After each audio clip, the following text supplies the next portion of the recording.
ता 18/12/2020 दिन 1:30 समय साईराम ग्रुप एवं आश्वस्ति फाउंडेशन सदस्य मानक मिलित सहयोग कटक सहरर जोब्रा मझीसाई निकटस्थ लक्ष्मी मंदिर निकट में दीर्घ 15 वर्ष धरी रोकुवा एक पागल विजय नायक को धरी तार स्वास्थ्यर उन्नति निमंते SCB मेंटल वार्ड ले एडमिशन करा जायछि।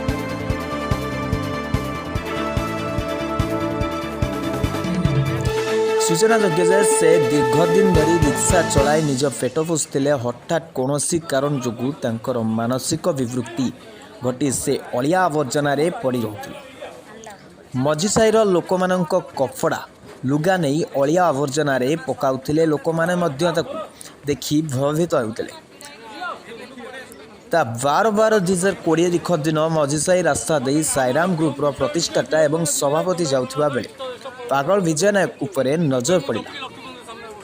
से माने विजय नायक एभली अवस्था देखि तार स्वास्थ्यर उन्नति कथा चिंता करी 18/12/2020 दिख दिन 1:30 समय आश्वस्ति फाउंडेशन सह मिलित उद्यम रे ताकू SCB मेंटल वार्ड को स्थानांतरित करिसंती।